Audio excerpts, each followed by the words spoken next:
We're still on this book because it's so good. Leading the Revolution, and we're joined by the author of this book, Gary Hamel. Welcome back. Nice to be here, Aidan. It's great to have you back, man. I absolutely love this chapter. I was teeing it up the last day at the end of the last episode, but I went deeper into it. I went down many, many rabbit holes.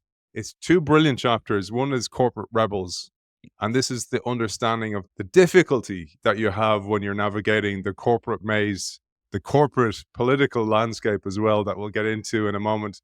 I'm going to tee you up with this following quote from the book. It's just, I sent it, Gary, to so many people who work in change, and they were like, oh my God, that's me.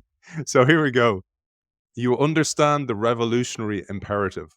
You feel it in your bones. You're vibrating with excitement at the thought of doing something new, building something radical, and you can't shut up about it. But your industrial era boss with a black belt in corporate gamesmanship is immune to your ramblings. Every time you start to pitch your idea, you get the look. You know the one that says, who hired this idiot anyway? So what do? Asks Gary. Beat your head against the wall? Throw yourself in front of the chairman's limo? Bide your time until the morons recognize your genius and promote you? Take early mental retirement, which many people do. Enroll in a seminary. Steady on. There's another option, a path too seldom trod that is rocky and steep but leads to opportunity. It is a path unfamiliar to corporate types but well known to thousands of otherwise powerless individuals who succeeded in knocking history out of its grooves. Absolutely beautiful quote, Gary. Let's tell our audience what you were thinking when you were starting this chapter. First of all, I've lived for so long in Silicon Valley, and I see all these wonderful entrepreneurs, and half of them, probably more than half of them, used to work in some big company, and they had an idea, and it was powerful, and or at least deserved to be explored, and they couldn't get an audience, they couldn't get anybody to pay attention, so they leave, right? Probably, if probably half of all business plans get written on the employer is paying the cost of you taking your time to write this thing, and then you go and you build it somewhere else. So that seemed to me like a colossal waste. Somebody shouldn't have to like take the risk, shift careers and so on to get an idea to have traction. And yet inside most organizations, yeah, it is super, super difficult, particularly if you're young, particularly if you're at a lower level, to get a hearing. So part of me writing this is like, how do you punch above your weight? How do you take an idea and people take it seriously when you have very little political power and very little formal influence?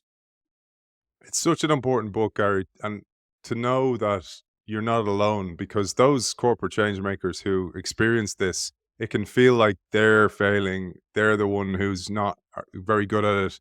And in many cases, it's true, let's be honest. And today in this chapter, in this episode, we're going to share some of the things you can do. But you quote Rousseau in the book here, and there's another lovely quote. You said, law is a very good thing for men with property and a very bad thing for men without property. The worshipful observance of precedent is a very good thing for those who sit atop organizations because precedent protects their prerogatives. It rewards the skills they've perfected and the knowledge they've acquired in running the old thing. But precedence and a narrow distribution of strategy making power is a very bad thing for anyone who wants to create a new future. I'm going to keep going on here because this next bit teases up for a brilliant diagram shared by Gary that we're going to share on the screen, Gary, and we'll have a bit of empathy for those people who are just listening to us. But to tee you up here, in a highly successful company, the operating model, business model, mental model, and political model are all perfectly aligned. Each one sits squarely atop the one below. Human resource professionals call this alignment, and alignment is fine if the world is not changing. But perfect alignment destroys any chance of innovation because it brooks no dissent and allows no alternatives. Alignment is the enemy of business concept innovation. Get your head around that one because it's something that we don't talk enough about. And Gary, who penned those words, is going to share exactly what he was talking about. Yeah, let me try to do that. So first of all, yeah, alignment is this like dangerous sort of, I think it's almost the holy grail of a lot of HR people, other people. In fact, I did a cartoon, Aidan, because I'm a cartoonist in my spare time, that has like a whole group of lemmings running off a cliff together. And like the CEO standing back away saying, well, at least they're all going in the same direction, right? So, yeah, I I didn't mean, know. I didn't know they were your own cartoons. The oh yeah, cartoons you these are all share in all mine. your books. Brilliant. So, That's a so, great skill. so, so in any case, yes, for sure you want alignment and consistency and on in many ways, but perfect alignment is stasis and stasis is death. So this little concept I have, literally, if you imagine like 4 tins of baked beans or cans of tuna or something, and they're all perfectly stacked. At the bottom, you have the operating models. What's the supply chain? What assets and capabilities we have? How do we go to market and so on? Above that, you have the business model. What are our choices about what customers we serve? What's our value proposition? And so on. And then atop that, you have a mental model. And then at the very top, you have the political model. Who gets to decide? Who says we're going left or right or whatever? And what you find in an organization typically is all of those things are very aligned. So you have a group of people at top who grew up probably running that operating model, who grew up inside that business model, whose mental models accord with all that. This is my belief about who the customer is, how we reach them, and so on. And and then finally, those are the people who have the power to say yes or no to anything. So when that is all perfect, there's just no room for anybody to do something radically. You're just going to get closed off. That's not our business. That's not the way this industry works. And people at the top who are discomforted when you come up with a truly, truly new idea. So you have to find a way of kind of misaligning those things if you like, if you want to create any space for new innovation to happen. Otherwise, as you try to work an idea up the pyramid, every single time you're going to have somebody who says no. And if you're down at the bottom of the pyramid, there are a lot of people above you who have the power to say no. And I think we might have talked about this before. In most organizations, there are no disincentives to say no. You could just kill an idea. Nobody comes back to it 3 years later and says, hey, boy, that was a big miss. What the hell happened there? Who is the idiot who kind of shut that down? That will never happen. So if you have perfect alignment, the people at the top, they have the power, they have a particular set of mental models, and they're very familiar with the business model. They built it, they ran it, their skills align with that. You got to disrupt that, shake that loose if you want any hope of doing something new. I'm going to jump ahead because in that chapter that we teed up there and where Gary shares that diagram, there's 3 case studies of brilliant change makers. There's the guy who built the PlayStation. There's a team within IBM who basically educated the entire corporation about the internet. And then, really importantly, there was a guy from France, Dupont Larocque, who essentially created a sustainable business model for Shell. And again, didn't stay there, which tells you a lot about what happened there, but did create the business. We're going to skip them. We're going to leave them to you to read the business because they're very much in depth. Gary, maybe you want to say a word on those because you did a hell of a lot of work interviewing each of those change makers. Yeah, well, certainly it's kind of hard to find people who've done that, right? So these are kind of not quite unicorns, but they're fairly rare beasts. But that was what I was looking for. Let me put a little academic research behind this as well. There's a Stanford faculty member who I've lost touch with now, but Bob Bergelman, who wrote some really lovely stuff about how companies do strategic pivots. And he had done a case study on Intel, and some long time ago, Intel made a pivot from RAM devices, memory chips into microprocessors. And of course, in hindsight, this looks like some brilliant strategic move probably led from the top. It wasn't at all, right? It's somebody 4 levels down who has an idea, who's super persistent, who builds the case, builds a coalition, and you start to, and finally the company says, like, maybe we should try this. And I think that's true in most of these cases, right? I wish it were otherwise. I think, and we'll talk about this. There are ways of building strategy at scale in organizations where you ensure that all these voices on the fringe are heard and you can aggregate them together and you can see the future faster. But, in the absence of that, you need people who are willing to fight their corner, who do not have a natural constituency, who are not at the top of the pyramid. And again, when you look back through history, that is how strategy happens or strategy change happens more often than not. So I was looking for people who had been kind of catalysts in doing that and understand, like, well, what does it take to do that? How do you have this kind of influence in a very large organization to literally get them to think about new opportunities? And for IBM, it was at that time the internet was coming. A lot of the incumbents were behind that. IBM actually got in front of it. And of course, PlayStation, we all know that story. And that was not a business that Sony was interested in. That was not classic consumer electronic business. So, yeah. And by the way, if you're a leader and you understand that this is how strategies change typically, right? They don't change at the top because the top is too vested in the status quo. They change when you have some malcontent, some revolutionary, somebody at the fringes. If you understand that, you're going to try to find these people, you're going to try to make life easier for them, and you're going to listen to them. And you're going to be particularly concerned if their voices are getting shut off and you don't even know it because it's happening 3 or 4 levels down and you never hear them. So that was kind of the purpose of going out and finding these people and saying, what does it take to change the direction of a very large company when nobody asks you to do it? And one thing you talk about in the book, and we're going to cover in the future when we talk to Joe Bauer about the idea of resource allocation, is there's oftentimes the CEO wants that information, but it's the middle layer. It's those people who have a serious vested interest in the status quo who won't let those ideas bubble to the top and often kill the person, try to frustrate them or ostracize them or get them to leave out of frustration many, many times. And there's a quote here again, a brilliant paragraph that will speak to so many people and tee us up for Gary's 8 moves that you can make. This is what can you do when you're this person? Every day, companies get blindsided by the future. Every day, dozens of organizations find themselves suddenly on the defensive, struggling to adapt a decrepit business model to someone else's business concept innovation. Yet the future never arrives as a surprise to everyone in an organization. Someone, somewhere, mainly the listener to this show, was paying attention. For these heretics and novelty addicts, tomorrow's opportunities are every bit as real and inevitable as today's sunrise. But too often the seers feel isolated and impotent. They don't know where to begin in building a grassroots movement, even though the principles of activism aren't classified and there's no secret handshake. Over the decades, social campaigners of all types have constructed a highly practical theory of activism.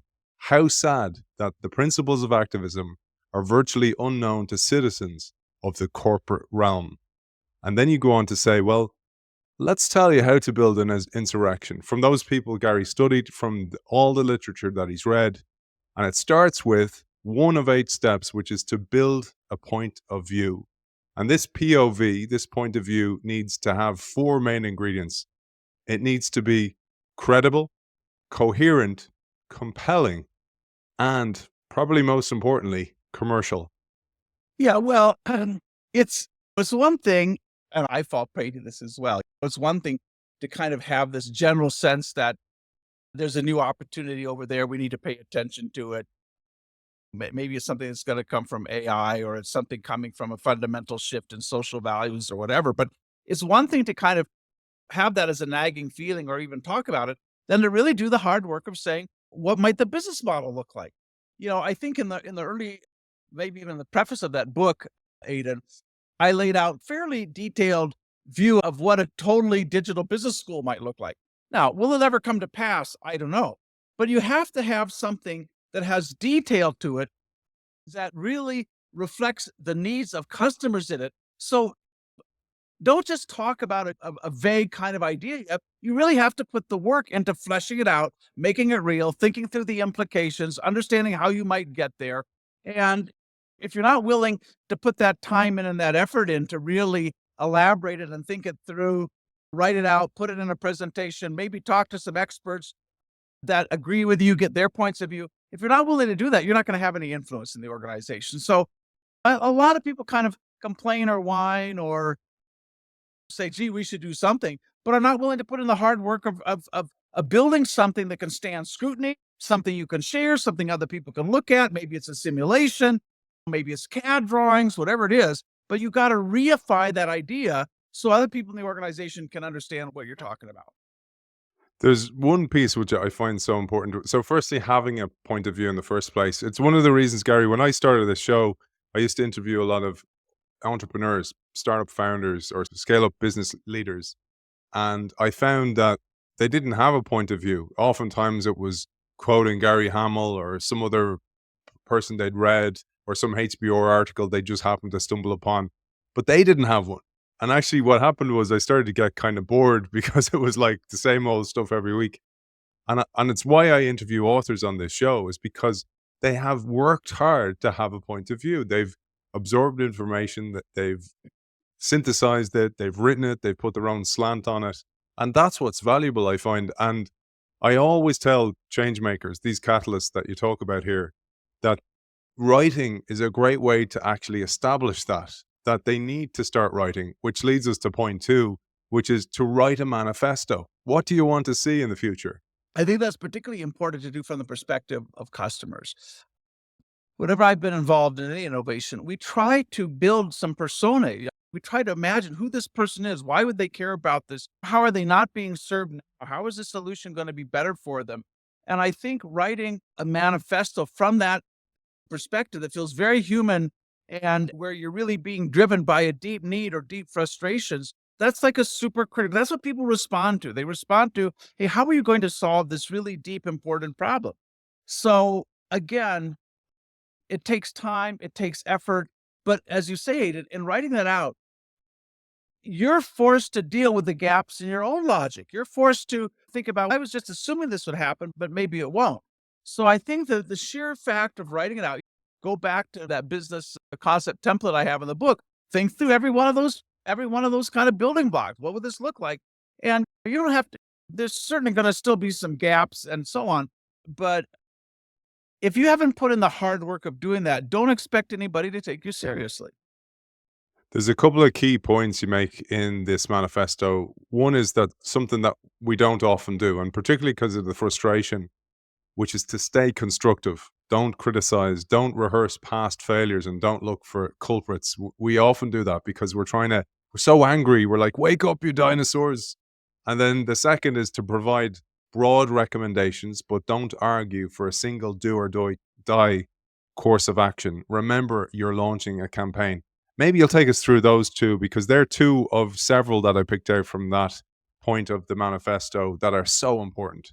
Well, obviously, all of us, we respond better to things that are positive and future looking than we do to criticism and so on. And so I think, again, one of the tricks, and all of these people that I profiled there did this, they were able to describe those things, even though sometimes they were disruptive and required deep change. They were able to describe them in ways where people could say, yeah, we could do that. That makes sense for us. We should be in front of that. So I think you have to be relentlessly optimistic and paint a picture of why this is better for your organization, why it's better for everybody there. But to write it, and I've seen people fail because of that, to write it as kind of a screed and we're so stupid, we better get, that just doesn't work. So trying to find a way that this is described as a win for the organization, as something that moves everybody forward.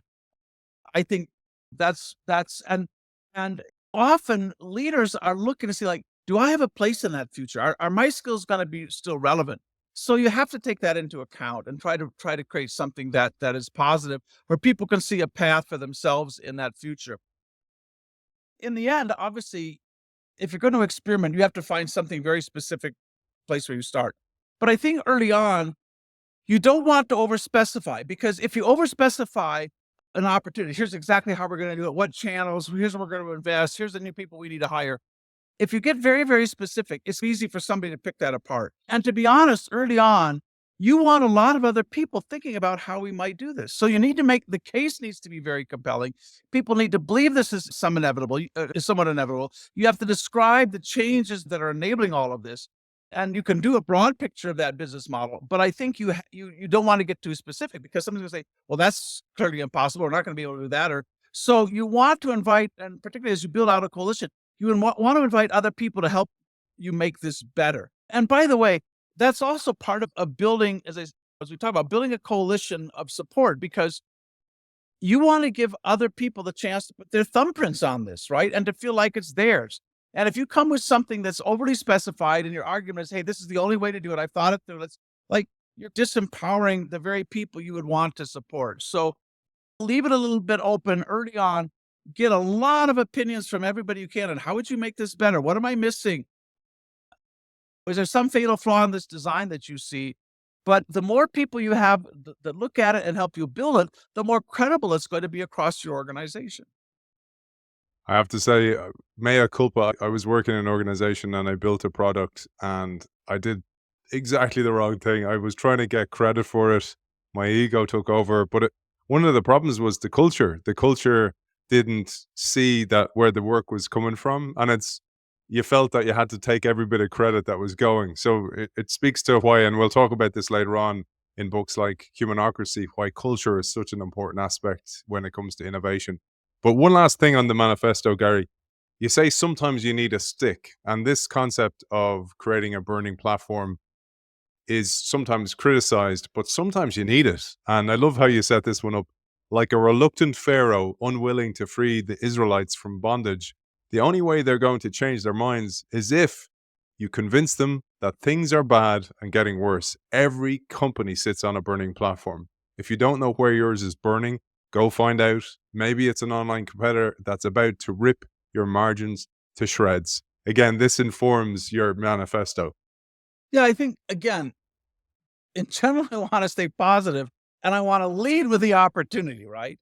But, you're going to find a certain number of people who are very comfortable with the status quo and who might rightly tell you, hey, we're better off investing the next dollar, pound, whatever, in the existing business than taking a chance on something new. And so you kind of overinvest slowly in a dying business. And so you have to build that case of why this is urgent, why this is inevitable, why the existing model sooner or later is going to run out. I don't know if I mentioned this little anecdote to you, but this is maybe a place where I had failed in this sort of work. But some years ago, now maybe 15 years ago, I was working with one of the biggest media companies in the world. And they had a very disparate portfolio and they were trying to like, what's the logic of this? They own magazines and movie production and television production and whatever. And I thought a lot about like, where's digital media going? What's the one big idea that is going to change the media landscape? And so again, I want to say maybe this is, I don't know, maybe it's 20 years ago. I don't know. But in any case, the big idea for me was the consumer's going to be in control. And our goal is to empower consumers for the media to be accessible, for them to make choices, for them to have. And I shared this with the board, which included a lot of very prominent media people, super rich people. And they said, Gary, we can't do that because our whole business model is based on telling people what they can watch, when they can watch, what time, programming it out. So we lead them from one program to the next, releasing something in the cinemas, making as much money as we can there, then putting it into premium pay-per-view, and then putting it somewhere else. And so the idea was so uncomfortable to them that they just couldn't do it. And clearly, probably the failure I made there was I really didn't marshal enough data. And maybe that still would have made a difference, but I didn't really spend enough time marshaling the data on why this was going to happen, whether you like it or not. I don't know if I told you about this story. This is another story that maybe I told you. By the way, man, let's tell them again. Let's tell them because I don't remember. We're on Well, you episode might, 7, and we've but gone down again, so many rabbit holes. I don't remember, so we're gonna leave. a long time ago, I got asked to speak at. Well, I guess I can tell you. I got asked to speak at a big event at Microsoft, and this is back in the days of Bill Gates and Steve Ballmer before Satya Nadella's time there, and it was a very intimidating event because they had 100 CEOs from all over the world. So I'm sitting in this room, and there is the chairman of Sony and Ford and Citibank and whatever the hell. And part of my presentation, I talked about what happens when the PC is no longer the center of the digital universe, because it was clear the network was going to be the center. And the PC was just going to be one more device along smartphones and other digitally enabled things. So at the end of this little talk, some senior Microsoft person, a little bit upset at me for sure. And I thought the talk went well, but they came up to me because I talked about the post PC, post personal computer future. And they said, Gary, we don't believe in the post PC future. That's not how we see it. I said, oh, well, how do you see it? He said, it's going to be the PC plus future. In other words, the PC is still the center and it's plus whatever comes. And I was a little taken aback. I didn't know how to respond. So I thought for one moment, I said, the future is strangely indifferent to our preferences. The world may work out that way, but maybe not. So like acknowledge what your preferences are. Like why? Like, are you feeling that because you've done all the research, you have all the data, you've looked at the things, or is that just makes you feel warm and fuzzy? And so I think you do have to bring data to bear. You have to look at the inevitability of these things. Again, let me take an example. I got very curious looking at the success of Tesla, and we'll see they're going to flatten out. They're not going to destroy the whole auto industry, and some of the net zero stuff we're going to have to pull back on just for probably practical reasons. But nevertheless, I got thinking, okay, so you launched the Model S in 2012, the first like mainstream EV. What were the leaders at Toyota and Ford and GM and Volkswagen and BMW, Mercedes? What were these guys thinking about? And they clearly weren't taking this seriously. And if you go back, you can find all these kind of scathing, dismissive concepts. This is a toy. It's never going to work. Nobody's built a new auto company in 100 years. Like, what a waste. But there were three things that you could see that were happening that anybody who's paying attention knew were going to be significant. One, you had the increasing CO2 emissions, which sooner or later, we're going to have to take that seriously in one way or the other. And that had been going on for a long time. That wasn't a new thing. Number two, you had the rapidly declining cost per kilowatt hour of battery performance. So they were getting more and more efficient and therefore affordable. And then finally, you had the growing power of GPUs that are necessary for autonomous driving. You could see all these trends for a long time. And when you start to put them together, you go like, okay, it's not a question of whether this is going to happen. It's inevitable. It is going to. So I think a lot of what you're trying to do when you're trying to help a company get out in front of something is you're trying to bring the distant future into the present. You're trying to help them understand the difference between, well, it might happen and what is very likely an inevitability. It will happen. We don't know exactly when. We don't know exactly how, but it's probably better for us that we're shaping that than it's shaping us. So I think that is also part of building that case is looking at the things that kind of just make this inevitable. I'll give you one last example. Again, it's a long ago story, but I think very relevant. I was sitting with a group of senior leaders from one of the biggest consumer products companies in the world that makes food, things, home cleaning products, and so on. You can decide who it is, but there's only a couple of them. So I'm sitting with them, and these companies, they all grew by buying brands, right? So you see all these brands, you have no idea who's behind it, who's the parent company. All you see is this soap brand, this detergent brand, this whatever it is. So I said to them, I said, like, somebody's going to figure out, because you guys have no brand economies, right? Every one of these brands is a little thing you're advertising it. Maybe some of them are bigger, maybe it's even $1 billion, but it's just you're fragmenting huge marketing investments across like 30, 40, 50 brands. I said, somebody's going to figure out how to build an arch brand, right? A keystone brand above all of this. This is Gary, like, no way. People love these brands. They grew up with them. It's the brand that's important. And I said, you know what? Be careful when you are challenging economics. So the economics of advertising and putting that together and advertising one brand and whatever, merchandising, those economics are like, they're there, right? Somebody's going to figure out how to do this. Well, it's interesting. Today, the largest consumer brand in the United States by far is a brand called Kirkland. And it's the house brand of Costco. And it's bigger than any brand from, pick these, way, way, way, way bigger. And of course, if you go to the UK, you'll find the Tesco store brands and the Sainsbury's store brands and whatever. So, like, I knew this was inevitable simply because the economics were so powerful. Like, and so you have to find those future inevitabilities and make them real for people. So it's not like, well, yeah, maybe we could do this. No, it's going to happen. Like, where do you want to be in this story? But let's not pretend it's not going to happen. So you have to lead with the opportunity, but you need also to be able to talk about the imperative that if we want to control our destiny, this is not going to be optional. Those stories, one of the reasons I'm so eager to share the books, and in a way, I mean, you probably at the start when I got in touch were probably going, oh, well, those books are about out of date. They're actually not. If you generify them and you take them as templates, they're not out of date. They're the exact same stories. The company's names change. Some stuff went a different way because of some business model or something took off that you just couldn't predict. But one of the things you mentioned Tesla there, for example, the template of Tesla for me is exactly with the likes of Toyota. So Toyota disrupted Ford and GM. Ford and GM dismissed them. They got better. And also Toyota started building electric vehicles way before everybody else. So even though they were this disruptor, they fell into the trap themselves with Tesla. And I thought about what you told me before about working with Nokia, that Nokia, the way Toyota and all these other companies dismissed Tesla, Nokia dismissed the iPhone, BlackBerry RIM at the time dismissed the iPhone. And you worked with the people in Nokia who dismissed it, even though they were the ones who created this industry. And it's that pattern that I think is so important to highlight. And we see over and over and over and again. And I can understand that it must be easy, it must be very, very difficult to see the label when you're inside the jar. So when it's you who's in the spotlight, you running the company, it's impossible to see the pattern. Yeah, I think it's a good point there, Aidan, about thinking about the patterns.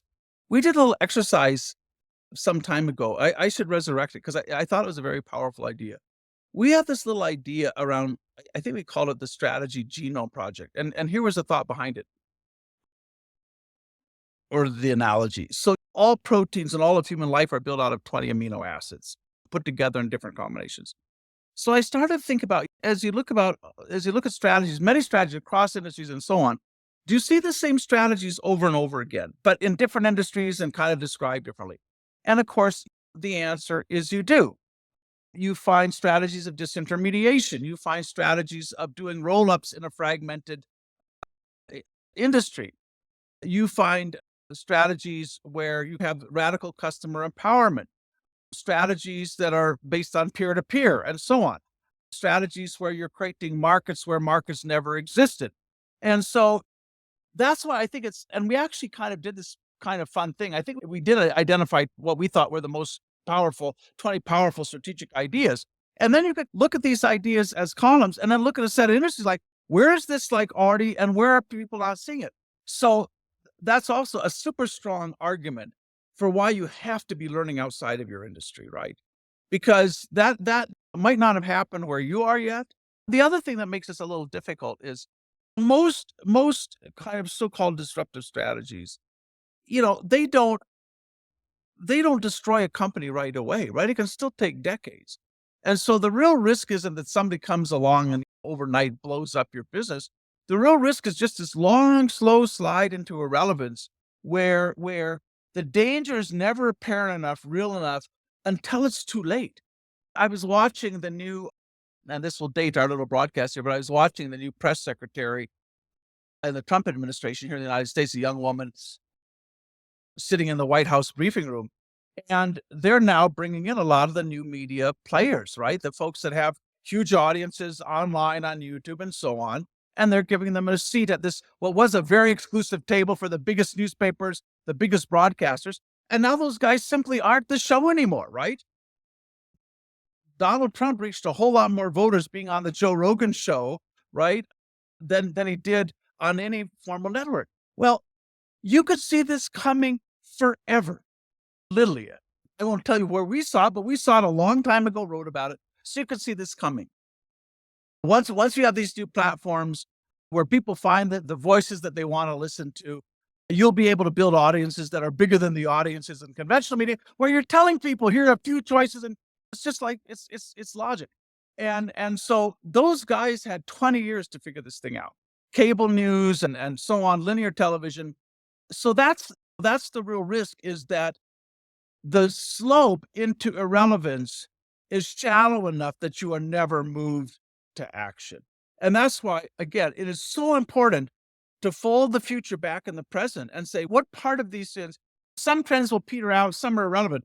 What do we see that is likely to be inevitable? Because it fits with economic reality. It fits with what consumers really want. It addresses frustrations.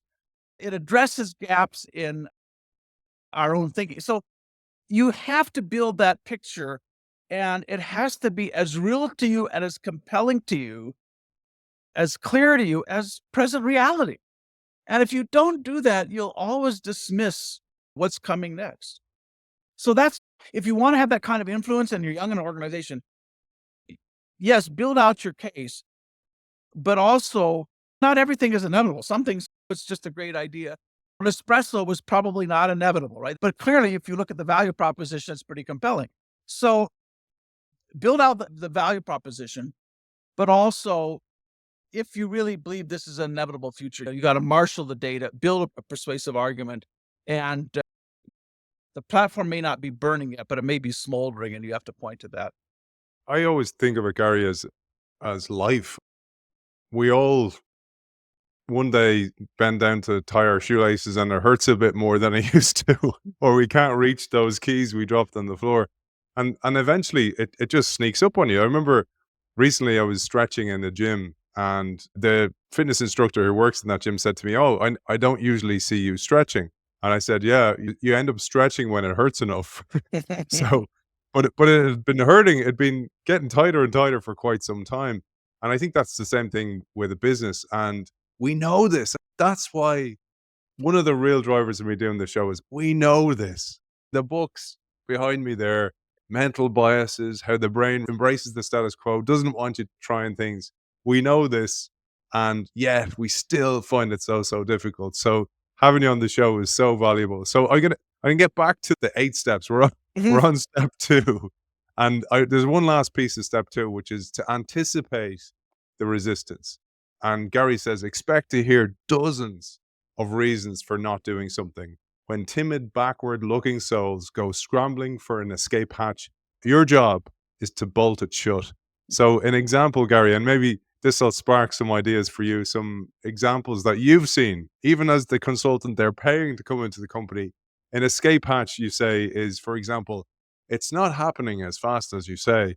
And the bolt that you slam shut is, oh, yes, it is. And here's the data to prove it. So you go through examples after examples of this where people will throw out a blocker and here's the pre-prepared reason why you shut down that blocker. But that is work that many innovators don't like to do because it's quite left-brained work. It's boring. It's to sit through almost script scenario planning. What will they do to shut my idea down? And then I have to go and get that data to actually prove that I'm right or I'm on the right track. I think the thought there is also, whatever that idea is, pressure test it with a lot of your peers first, right? Make sure that you've heard all the objections and you've built your counter arguments where you can before you run this up the corporate hierarchy, right? Because share with people who don't have the power to kill it, but may be critics, right? And may point out some flaw that you didn't see. So I think, yeah, the more kind of critical eyes you have looking at something, and again, leaders can kill an idea really quickly and often inadvertently, simply by saying, as you said, it's not happening that fast. I don't believe it. It's not going to affect us. This is going to run out of steam. I heard, I don't know if we've talked in our conversation so far about the pattern of denial. I don't remember if we have, but I think denial follows this very similar pattern, whether it's in human relationships or whether it's in the boardroom. Bedrooms and boardrooms is the same in this sense, is that, so I'll use the analogy of a relationship that's not working very well. And let me try to talk about this from the perspective of the guy in this relationship, because that's the only perspective I know. But if you have, let's say, your girlfriend, your wife, whatever, and it's not working so well, the first response is always simply to deny it. Like, well, or to kind of dismiss it. Let me say it that way, to dismiss it. And you make it seem as if it's just this little thing. Well, yeah, all couples fight. There are rocky patches. You just have to expect that. And probably this thing will sort itself out.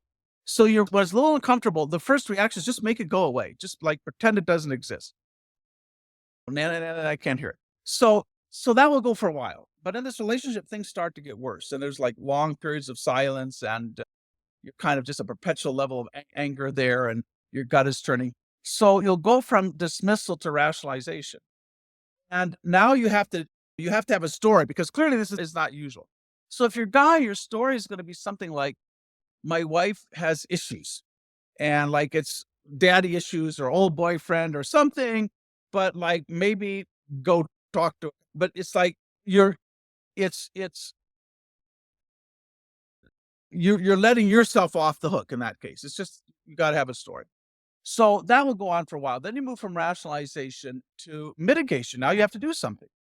And typically, whatever that mitigating step is, it's going to be something that you put on somebody else. So the mitigating step is, dear, have you ever thought about Prozac, right? Like maybe that will like get your mood back in equilibrium or something like that. And that suggestion probably doesn't get the response you were hoping for. So the fourth step is actually confrontation, not confronting her, but confronting your own beliefs. Like, do I not listen very well? Like, how am I not showing up as a good husband or whatever? And what you see often in industry, Aidan, is that can take 20 years to sort itself out. And I don't know if I told you this little story. This was a dinner I had one evening in London with a bunch of senior people at Ford. And they told me that they had just finished their 20th annual benchmarking study of Toyota. And I don't know when this was. This is a long time ago, but I asked them, like, okay, what did you guys learn in your 20 that you didn't learn in 19, 18, 17, 16? Like, what's taking you so long? So that was not a very polite question. It kind of hung there in the cigar smoke for a while. And then their treasurer gave a very thoughtful, honest answer. He said, for the first 5 years we looked at Toyota, we didn't believe the data. Young people would come back and they said how good they were, how few defects per vehicle, how few labor hours per vehicle. We just said, it's impossible. Like, you're miscounting. There's clearly something that, you need to go look at. So we kept getting the data, and finally it's inescapable. So for the next 5 years, so that was the dismissal stage. I just can't be true. Next 5 years, we said, well, it was the rationalization stage. It's just because they're Japanese, right? They believe in nemawashi and wa, whatever the hell that is, right? They have government support. They have lower cost of capital. They have docile unions. Like, never is it going to work outside of Japan, but like, fine. Okay. Yeah. Great. He said, then they started building plants in north of England, in southern United States, and they got the same results there they got in Japan. So we moved from kind of rationalization to mitigation. But the mitigation was, let's go steady everything they're doing. We'll hire the consultants. We'll have these quality circles. We'll put in robots. And he said, we never got the same results. No, whatever we did. And he said, only in the last few years did we come to this honest confrontation where we said the real advantage is they have a completely different view of their frontline employees and what they're capable of. And the pace of improvement comes from them turning on all of the intellectual capabilities and problem-solving capabilities of people on the front lines. And we have toxic relationships with those people, and we don't know how to use their intellect. So the last thing we'll challenge is typically our own deeply embedded beliefs. And so what you're trying to do in all of these cases is shorten the denial cycle, right? Like, let's just but it is human nature. And so you kind of have to think through, what are the excuses going to be? What people are going to say, well, it's not really happening. Really? Well, what data do we have? Or they're going to say there's nothing we can do about it. Really? Like, why do you believe that? Or it'll never happen here. So I think, that it's all about kind of building something that's airtight and anticipating the objections. We interrupt this broadcast for Aidan to ring his wife quickly. I was wrong. Gary, well, I love that, man. That's an absolutely brilliant example, and one that we can all relate to in any aspect. There's something that was referred to on the show before as the 3 asshole rule, which is if you meet 3 assholes in one day, maybe you're the asshole. Well, I think for me, the lesson there is, if you want to dismiss something, or you're arguing with something, or you don't want to believe something, ask yourself, how does it serve your own interests to dismiss this? And be very careful of dismissing things. Now, if you have the facts behind you and so on, that's fine. You can just say, well, that's like not true. But if you're presented with new facts or new interpretation, be really, really wary of that first reaction to kind of shut it down or dismiss it. If that reaction is something that makes you feel more comfortable or makes you feel better about yourself, right? That's just like a personal discipline you have to have. Like, okay, well, this is pretty uncomfortable, but let me see if I can get over that and hear the real truth here. Absolutely, man. It's such important. The personal renewal that goes with organizational renewal, which is, I'm sure you've seen it or maybe even prescribed it when you were working with organizations, that the leadership team need coaching when the organization is going through change.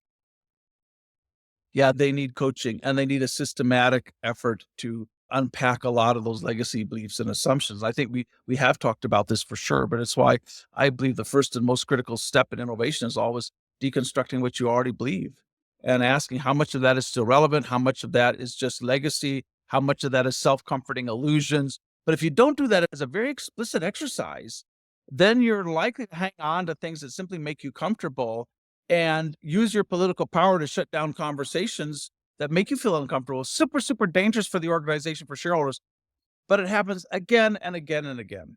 Just on that one thing that I'm always conscious of is many people who lead organizations are not leaders of people. They're political geniuses, and in some cases psychopaths, and certainly narcissists, and therefore they don't really care about who they damage in getting to those roles.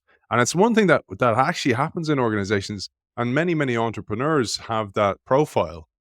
And then when the organization needs to jump to the next level, they don't have that personal willingness to actually let go of the past, and in some cases actually sabotage their own businesses. Maybe you've seen that sometimes. Well, I think that is a vulnerability, particularly in entrepreneurial companies, because the founder is so closely associated with one kind of idea, and then the organization becomes dependent on that person's kind of vision and perspicuity.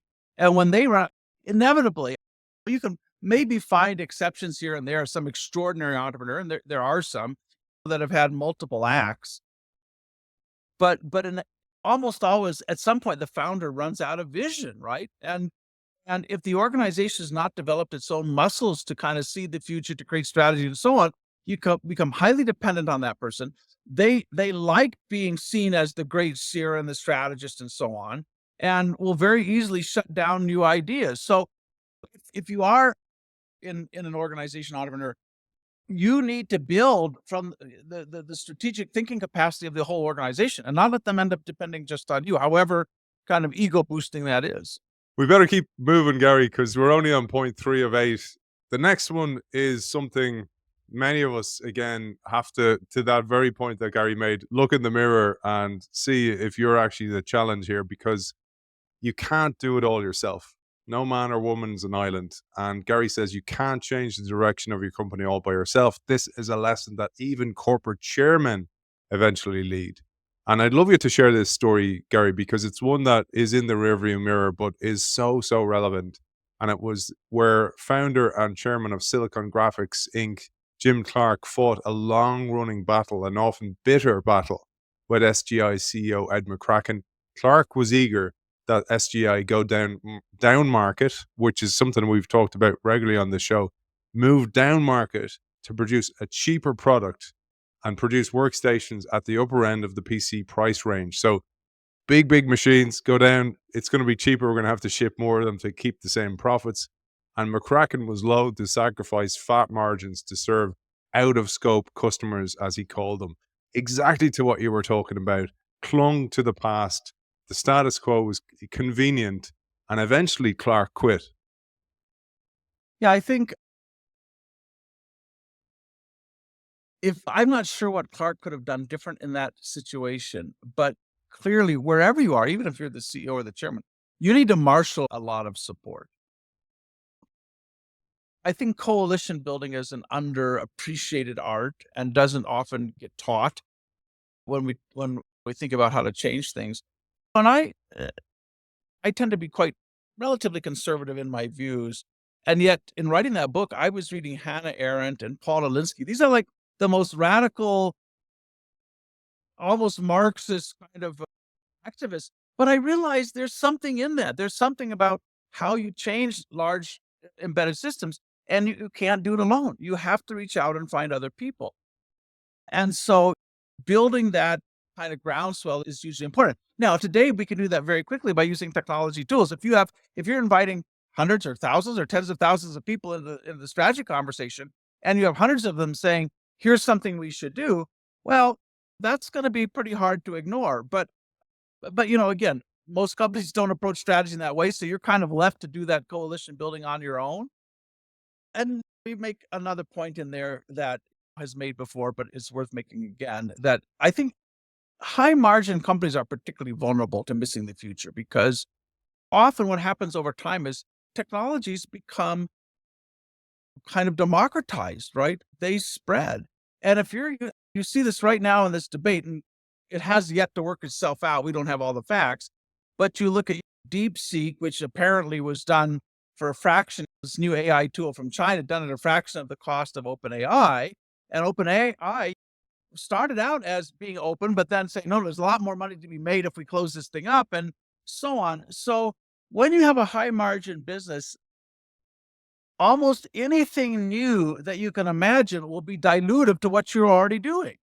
And so, like, everybody says, like, well, why would we do that? That's going to make us less profitable. So I have to remind people that profits is like volume times margin. So if it brings in millions more customers, yeah, maybe there's less margin, but maybe the whole opportunity is bigger. And you saw that with Intel in recent years. You saw it much earlier with Xerox. I think you may be seeing it now in the AI space, but yeah, that's just a common mistake in high margin companies, right? They just do not. And so, like, that's fine. There's a certain number of companies in the world that can make Louis Vuitton handbags and Hermes Birkin bags and so on, but that's a very, very small part of any market. And maybe it's better to be Costco than it's to be Hermes. I don't know, but be wary if your argument is that will dilute our margins, because that's often a very bad defense. There's another reason you say to build a coalition, which is most new opportunities don't fit neatly into any of the organizational boxes. And what you mean here is actually the silos or the departments inside the organization. So as a result, you have to create a magnet for people who harbor the same revolutionary tendencies you do, whether their current organizational home is wherever that is. And a movement is not a box on the organizational chart. I love what you say here. It's an ink blot that has bled all over the formal org chart. It's a splat, not a department. I thought that was a very astute point that's often missed. Yeah, I think, if particularly if you're a young person and you're trying to build a consensus, you have to find the supporters wherever they are, right? And they're not. And so there is a campaign where you talk to everybody you can think of. Like, does this make sense to you? Do you know anybody else who might be interested in this? And I think the story I told about IBM, I could forget the chap's name who kind of led that, but he started holding conferences and he would invite, here's the internet, here's where we think it's going to go. If you're interested, like, come show up. We're going to talk about this, think this through. What are the implications for our company? And so he didn't have any formal mandate to do that. Nobody, like, he was not the czar of the internet, right? He was not the company's chief strategist or futures, but he just said, guys, I think this is going to be important. We have to pay attention to it. And so you are just creating opportunities for people who care about this to get together and push the thinking forward. So again, not conventional thinking for most people. Let me go up through the channels. Let me work through the typical structure. That's a failure mode. If you have an idea, as you said, if you have an idea that doesn't have a natural home, and by the way, even if the idea does have potentially a natural home, but is kind of uncomfortable, you still better be working across the boundaries to build a coalition that, again, I might have said this in another case, but one of the ways I think about change, particularly when it's hard, is how do I build a coalition for the future that is more powerful and has more influence than the coalition for the status quo?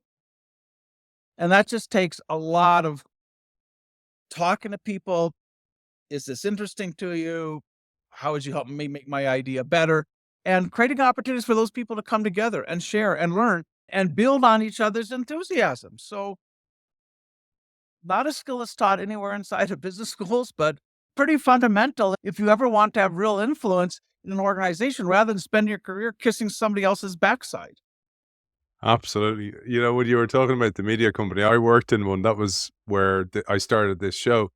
And I was doing what that guy in IBM was doing, was going around giving these brown bag lunches, trying to create a movement.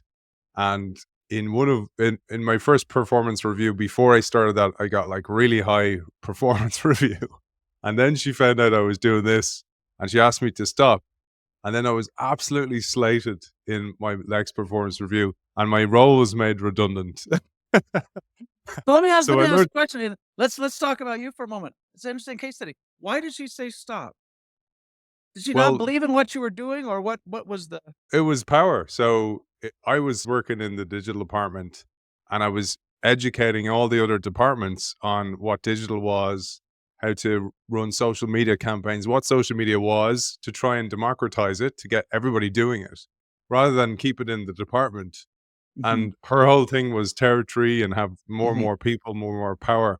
The time I knew I was really in trouble was hilarious. She asked me to do a strategy, what I would do if I was in charge, and I do a mhm. strategy, and I had like these vertical pillars for the different departments across the organization, and it had one for the digital department, and then the next slide was there was no digital department, and that was a different color, and that color was diffused into everything. Exactly. Everything's digital. The digital was horizontal line across everybody, and she went, she was like, delete that slide. Yeah, and by the way, let's be clear, being an internal kind of rebel or activist is always going to be dangerous.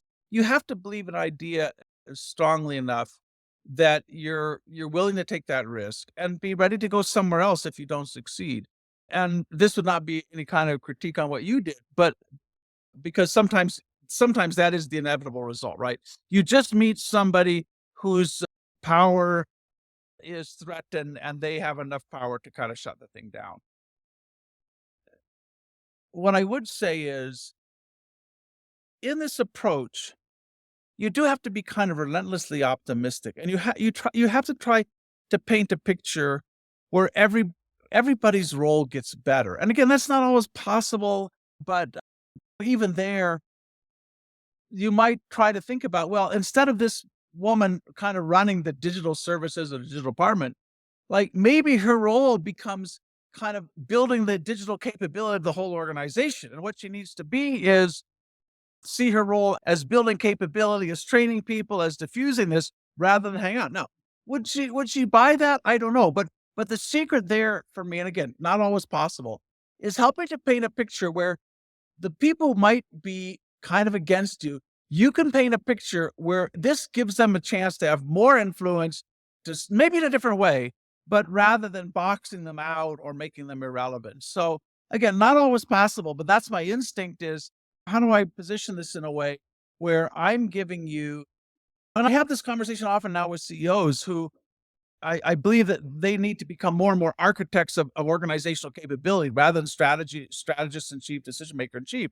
And what you're trying to help them see is, guys, the biggest impact you can have on the organization is not like being the arbiter on decisions or doing a big deal. The biggest impact you can have is helping to build new institutional capabilities, more agility, more innovation, right? More customer centricity.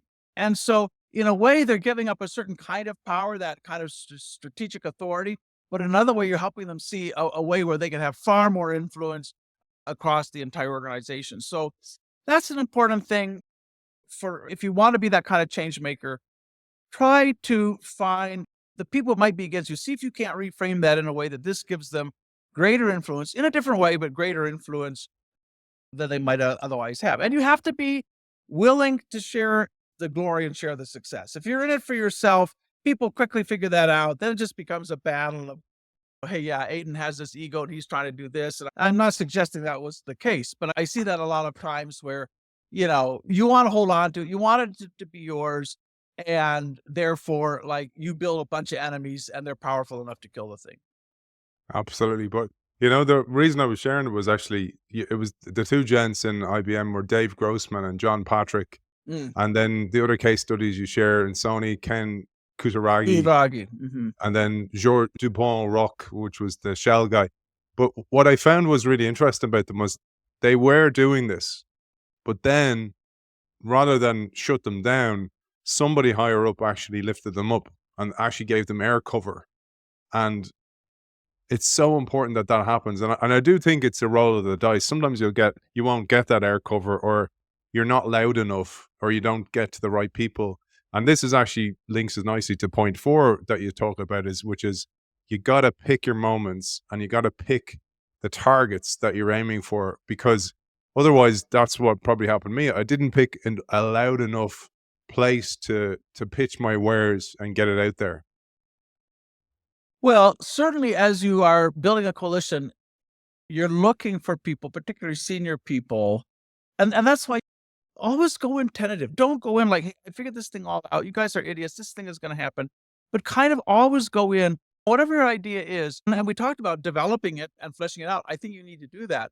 But particularly when you're talking to more senior people, kind of start out humbly, start out with like, we have this hypothesis, this is something we think is happening, and start to sniff out who you think is willing to kind of support you or not. Where does this resonate or not? And if you get a very, very quick pushback and you can see this person's not interested in learning, they don't want to know, just go on, right? Find somebody else. Don't waste your time trying to get somebody to change their religious beliefs here. But again, talk to a lot of people, be humble, find the senior people who might be willing to back you up, give you some air cover, put you in front of a more senior group. And don't be deterred or discouraged when 80% of the people you talk to are either not interested or disagree. Just find the ones who might give you some amplification. I think that's such an important point that's rarely said is some people just don't care. They're just there for their paycheck. They don't care. They don't want this hassle. This is way, way beyond their paycheck, or they believe it is. Aidan, there's a trick here or a gift, but I don't think it's that hard. It's exactly as you're saying. It's trying to find the people where impact is more important to them than career, where the company's future is more important to them than career. And you can find those people. They're going to be the people who are also willing to say, "Hey, this is a problem. We're not doing very well here," right? They don't feel an immediate need to defend every decision that's been made. They're not reflexively defensive about things. So you can suss that out pretty quickly, and those are the people who are likely are going to be your allies. I think you've covered step 5, which is to co-opt and neutralize. This is from Saul Alinsky's work where you're trying to disarm and co-opt rather than demean and confront. I think we've covered that, Gary, Yep. unless you feel otherwise. No, no. So we'll jump then to step 6. So we're nearly there, which is a brilliant one, to find a translator. So you've been at it a while, and despite your best efforts, you're having trouble getting heard. You talk, but not sure they've comprehended. Don't be surprised. The very things that make you a revolutionary make it difficult to build a base of common understanding with the disciples of orthodoxy. I think this is, again, a key one that sometimes the change maker as well is like listening to somebody talking gibberish. I often think of the Cassandra curse, that she knows the future, but nobody understands her.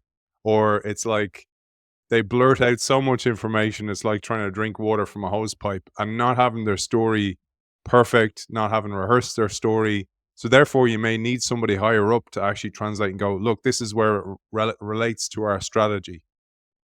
Well, and again, everybody has their own particular knothole they're looking through in an organization. And you may be right on all the specifics, and the idea may be very compelling. But you don't understand what are the other trade-offs. You don't understand perhaps the pressures that senior leaders are under. So yeah, finding somebody who whether you it's financial perspective you need on this, whether it's a broader strategic perspective, whether it's a regulatory kind of perspective that you need, finding people who can kind of put this in whatever language and terms make sense to the very top group of the company is important, right? That's going to be your mentor, your sponsor, and so on.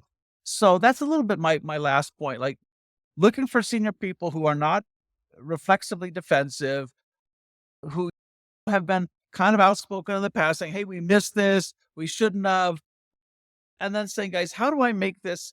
How do I put this in the terms, make it palatable, so it fits with the overall narrative in the company?"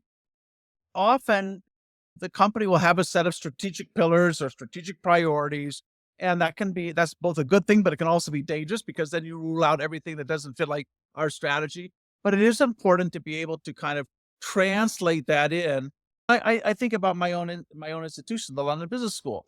So part of our mantra at the London Business School is global impact, right? We are very, very keen on not just being a bunch of scholars talking to other scholars, but having real impact on the way organizations operate.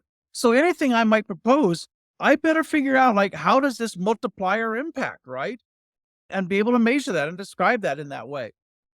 So yeah, finding people who understand the broader strategic context who can help you position your argument in that, again, I think like super important. And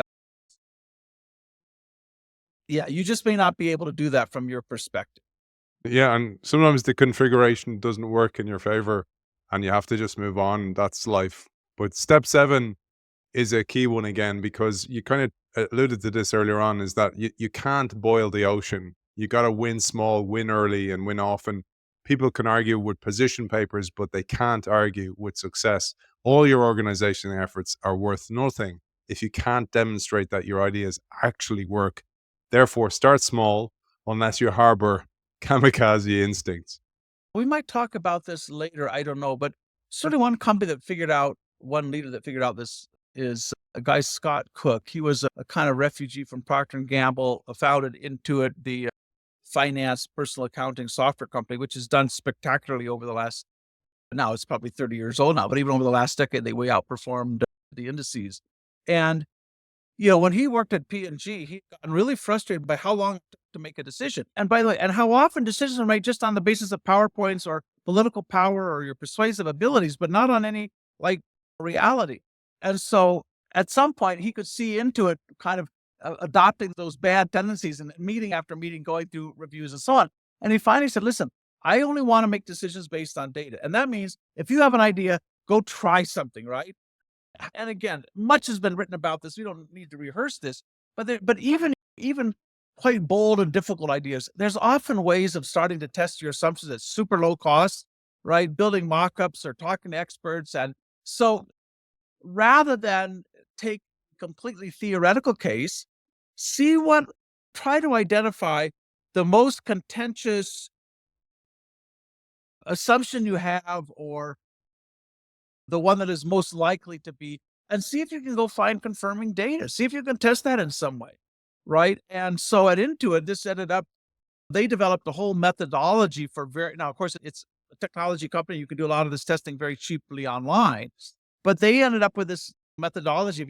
Go find customers. And by the way, hire is the same kind of thing, right? If you have an idea for a product, you don't run it up the flagpole internally. You put it out on social media and you say, guys, does this make any sense to you? Like, what would you change here? And so on. And so you're always going into meetings, or not just with an idea, but with an idea plus confirming data. And I think that's like super, super important. So often take your time to do that before you put yourself in a position where you're going to have a yes or no answer, right? And two things tend to be very persuasive to leaders. One is when you have a group of people coming and saying, hey, we need to do this, right? The reality is, just look at the data. Most ideas are dumb, right? Most ideas are like, so if I'm a leader, it's not completely illogical that I would just reflect and say, nah, we're not going to do that, right? Because there are way more dumb ideas out there than are smart ideas. So that's not like, okay, fine. So I have a lot more confidence if a dozen people come to me and say, hey, we've been spending a bunch of weekends on this. We've been thinking this thing through. I go like, all right, this is not one guy's brain fart. This is now whatever. And then that confidence is doubled if they say, and by the way, here's how we've been testing our core hypotheses. Here's what we've learned. So you do those things and your odds of success are way, way higher. And it also says to you, if you are the change maker, don't have a brain fart. Don't give the idea too early. Like, incubate it, get your point of view, go through all these steps, the previous 7 steps, and then hopefully you'll get to step 8, which is isolate, infiltrate, integrate. And what Gary tells us here is experiments that stay experiments are failures. The object is to turn early experiments into radical new wealth creating business models with the power to change the direction of your company. And for this to happen, you must eventually push your brood of baby projects out of the nest. In the early stages of your activist campaign, you may want to isolate your projects from the rest of the organization, but to grow, new opportunities need to escape bureaucratic controls and orthodox thinking. They need their own place, a place where new ideas, new values, and new teams can grow unmolested. This is the logic behind corporate incubators, internal venture divisions, and skunkworks. But sadly, most projects never escape the incubator, which is often little more than an orphanage for unloved ideas. Malnourished and secluded, few projects ever find foster parents. That idea where get it away from the company, the sucking sound of the core, essentially the work that was proposed by Clayton Christensen may have value in the early days, but then, like you say here, and colleagues like Michael Tushman, Charles O'Reilly, is like, you have to bring it back into the company. And actually, in some cases, it deserves to be born there in the first place. Yeah, and I think part of this goal of, at some point, finding senior sponsors and doing your best to integrate it with the broader strategic themes, the mission of the company. Another very helpful thing is sometimes to go back into the company's history and look at analogies and examples that say, guys, this may seem very kind of new and radical, but if you look at what we did 20 years ago, we did something like this.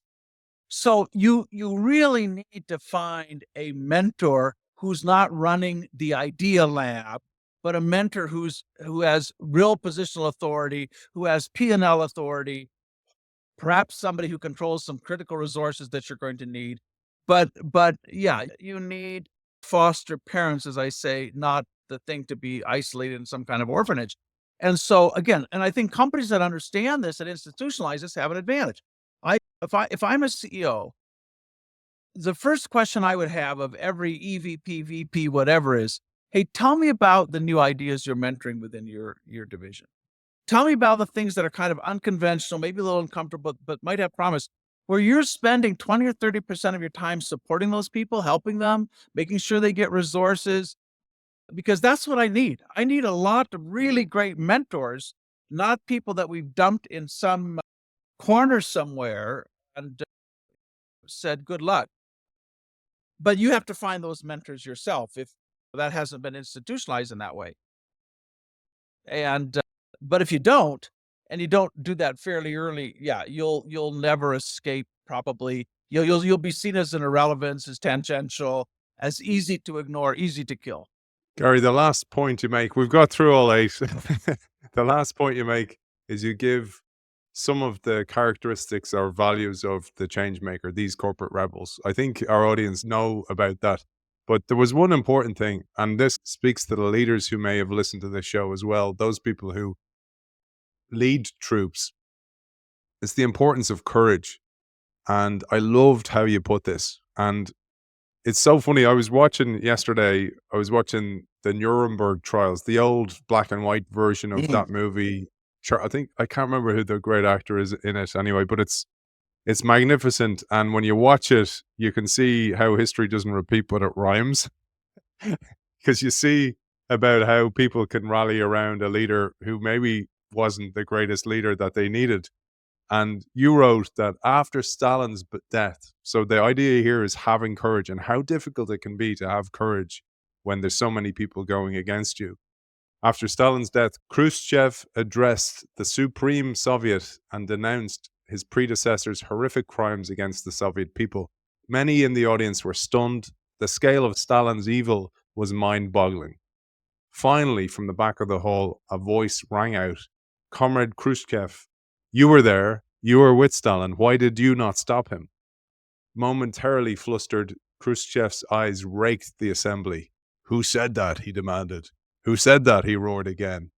Those around the impertinent questioner sank lower in their seats, while no voices raised. No hand went up, and after a terrible silence, Khrushchev said, "Now you know why." The questioner that day was no more willing to stand up to Khrushchev than Khrushchev was willing to stand up to Stalin. The point was made. Luckily, there is no gulag in most companies, but activism still takes magnificent courage. Really well said. Yeah, there's no getting away from that. You do have to believe, not every idea takes this kind of courage, but the idea has to be, if it's really important, the idea will be more important to you than your career. And that's a hard thing to say. If you're a young person and you've struggled hard to get a great job and you really do not want to disrupt things. So I say that recognizing that's a big ask, but I think it's important. I see even relatively senior people, Aidan, and it kind of drives me crazy, but I understand it. I see relatively senior people, let's say like maybe a vice president level, You have a younger team that comes in totally enthused, wants to do something. They have a bunch of data, whatever. And that senior person, their whole thinking is not, is this a good idea or not? But is, how is this going to play with the top group? Is it going to make them uncomfortable? Does it fit with their strategic vision? Whatever. And what's interesting is often the top people are so anxious for new ideas, but this person in the middle is so afraid of challenging the status quo or some embedded belief that they will shut these people down, even though the leader might say, that's exactly what I want, right? And so, yeah, so it takes, even those people often just lack the courage to say, yeah, that's a good idea. Let me go pitch this and see. I've had my version of that, and I don't want to overstate this because it will sound maybe I don't want to sound arrogant or also as if I'm some kind of a masochist, but we'll get to the more recent stuff I'm writing that really challenges the whole idea of the organizational hierarchy as exists now. That's not a popular thing. I have another cartoon where some guy's standing in front of the room. He's talking to the executive committee, and he has a big chart on the wall with the inverted pyramid. And the CEO sitting in the back says, "Hey, Sam, I get it, but I don't like it." Right? So for me, building institutions that are truly effective and truly resilient is far more important than kind of protecting the ego of people at the top. Having said that, if you make them all enemies, nothing is going to happen, right? And it's easier to have courage maybe at my stage of life than it is if you're 28 years old and your first job and so on. But so I want to temper that advice, but just say, yeah, don't blow up your career if you don't have to. But in the end, if it's truly a powerful idea, we talked about Eric Yuan, who left WebEx and Cisco to found Zoom. If it's a truly great idea, it's going to be a great idea wherever you are. One of the reasons, Gary, I do this show is for that very point, is that life is short and it does take courage and it's difficult. I've shared with people on the show before, I left jobs before because I was being forced into, as you said, early mental retirement. And as a great guest I had on the show, I spent many episodes with him, just like I did with you. Dee Hock, the founder of Visa, he said, most people retire on the job and Yeah. they put their brain into their drawer and they start to slowly rot. And I hate that idea. It's almost inevitable, Aidan. If you are not in the thrall of a problem or a challenge that is bigger than you, and that doesn't kind of inspire you every day, is like, what else can I do here? How do I move the needle forward? One of the things I believe as human beings, yes, we're partly defined by our accomplishments, but we're also defined by the audacity of the causes to which we devote our lives. And whether that's somebody working at Tesla who thinks they're making a contribution to cleaning up the planet. I remember having this conversation with some of my colleagues in the business schools and guys, what's our goal? What do we do here? And they'll talk about we grant degrees and we educate young people and so on. I said, no.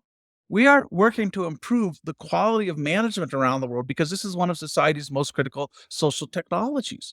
And if you start to think about it that way, something seems very mundane. Well, I'm just teaching a course and we're taking engineers and training them so they can like triple their salary or whatever it is. Then suddenly you have a much that forces you to think more broadly, that pulls you away from the status quo. So I really believe deeply that life is too short to work on inconsequential problems. And that doesn't, and what's consequential for you may be different than what is for me. But what it says is, if you are not in the thrall of some purpose that's bigger than you, like you are never going to have the courage to do these things. You will not live your best life. You will not have the impact you want to have. And so, yeah, I'd rather make a small difference to a big problem than work on something that's peripheral or trivial. Beautiful, beautiful way to wrap up this episode. Absolutely love this book, Gary, and I'm glad we did a deep dive. And thank you for your contribution to inspire courage in so many of our audience as well. For those people who are still listening to us at this stage, because I see the stats tend to fade as the show goes on, so only the diehard make it to the end. So to them, we dedicate this episode to you and to our guest, Gary Hamel, author of Leading the Revolution. Thank you for joining us. My pleasure, Aidan.